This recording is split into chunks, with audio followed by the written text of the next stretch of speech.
This week, I murdered a rock, injured a stone, hospitalized a brick. I'm so mean, I make medicine sick.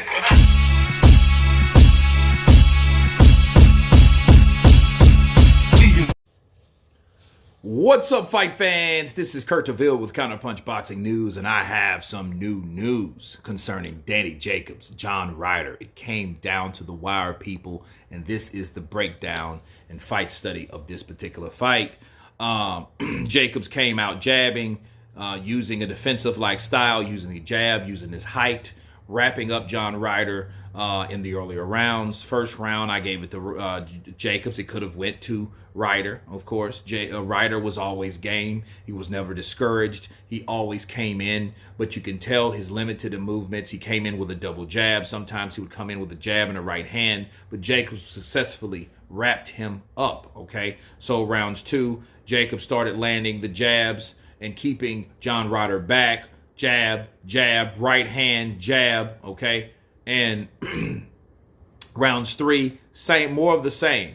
You know, Jacobs would land the bigger shot or the best shot to me, you know, which, you know, and then on top of successfully working his game plan, okay? And it wasn't nothing really changed until the 8th round, okay? When the 8th round came around, Jacobs, I think he got tired, okay? And then John Ryder was able to go in and do the things that he wanted to do, I believe, rounds 1 through 7.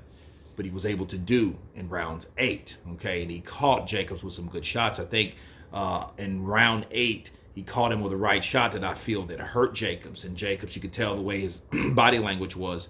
It was like he was fatigued or hurt, you know, and it looked like he, I didn't see him buckle so far, but I seen him definitely rocked and affected by the shots because he wasn't really throwing his own, and he wasn't wrapping up because he couldn't have time. The thing about wrapping up and you're using the you know, holding and the wrapping up as a defense mechanism, when you do get hurt, you tend not to do that. And that's what he showed us in round 8. Okay, then it's round 9, gave it to Ryder. 8 Ryder, 9 Ryder, 10 Ryder, 11. It could have went either way to me because at that point, Danny Jacobs showed us, okay, that, and showed everyone that, hey, he's able to bite down, sit down, take those punches, and give his own, because he was throwing some good rights and some lefts. He turned to southpaw for a while, and that nullified those uppercuts because John Ryder, in back to the 8th round, he was landing these little sharp left uppercuts and some being the shorter, sturdier guy on the inside. He was throwing these right uppercuts right up this middle, and I think that was hurting him, and then he was following the right hook behind it.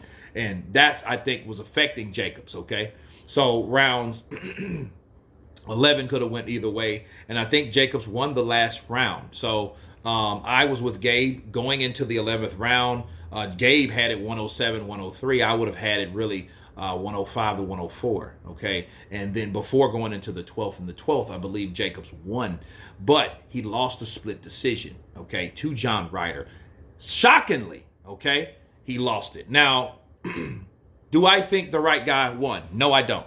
I think Jacobs controlled most of the fight with his jab, right hand, and staying busy on the outside and wrapping Ryder up, okay, until the 8th round, and all hell broke loose when he could no longer do that because I think he hurt Jacobs, okay? Jacobs just took it like a man. Jacobs showed he had a beard. Jacobs showed he wasn't a punk. Jacobs showed that he could fight down, you know, and then I think he gave him that opportunity because he tried to show him he's a warrior, you know, not fighting fire with finesse, but fighting fire with fire, okay? And I also want to add this. I'm glad he got back with Andre Rozier because those guys fell off, you know what I mean, like Abel Sanchez and Golovkin and Andy Ruiz and Manny Robles and a lot of other guys that kind of split and dispersed from each other. So I'm glad he did come back, okay? But I think the decision, I think Danny Jacobs won a close decision, okay? I think he did enough to win. Now, was it a robbery? No. Because a robbery, in case you don't know, like I told you guys on the live stream, thank you guys for coming on to that live stream, you know, thousands of you that came. Robbery is like this. Robbery is when you clearly have a winner, and then that winner doesn't get the decision. The other guy does. That's a robbery. A clear win, but it goes to the other guy. That's a robbery, okay? You know, but it was a close fight again. Now, you know, Gabe Rosado's laughing his ass off back there because he's like, now you know how I feel. He's still smirking right now because I'm looking at Gabe's happy right now, bro. Look, Gabe, look how Gabe is smiling. Gabe is smiling. Look at him. He can't stop smiling. Look at this guy. But anyway, just sharing that with you because he was like, now Jacobs knows how I am. So it was a bit of what goes around comes around because a lot of people thought, you know, Gabe did enough to beat Danny Jacobs when they fought. Okay, it was a real stinked up fight, honestly, right? So, you know, and it just shows you, you know, the sport that I love, that I hate so much, it has a weird way of showing itself or showing what goes around does actually come around.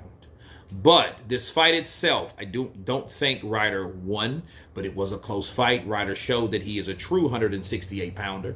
He showed that he was sturdy. He showed that he could press the action. He had the worker bee mentality where he did come in and throw punches and bunches when he could. That's when Danny Jacobs wasn't wrapping him up. And when he didn't wrap him up, he used that as an advantage. He took all full responsibility of that. So that was a good thing to see, okay? But Jacobs, you know, hey, hat goes off to him. I don't think he lost the fight.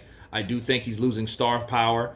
There were a lot of weird decisions today, okay? You know, you had Cash and Muiev or whatever. Then Muiev dropped him twice, and then, you know what I mean? And then took a point, and he fucking Cash still won, being a British fighter. So that may have a lot to do with it. It was some weird stuff happening, okay? So Jacobs was no exception. That decision was weird to me because I don't think me and Gabe, even though Gabe is the arch rival of Danny Jacobs, had him winning the fight. So you can't say that he's biased because he had Jacobs winning.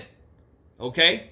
But anyway, none other than that, great fight once again. Love the fight, love the action from rounds 8 on forth. You guys tell me what you think of John Ryder upsetting Danny Jacobs to capture the glory in the UK. Of course, please subscribe. And you guys been Counterpunch. Peace.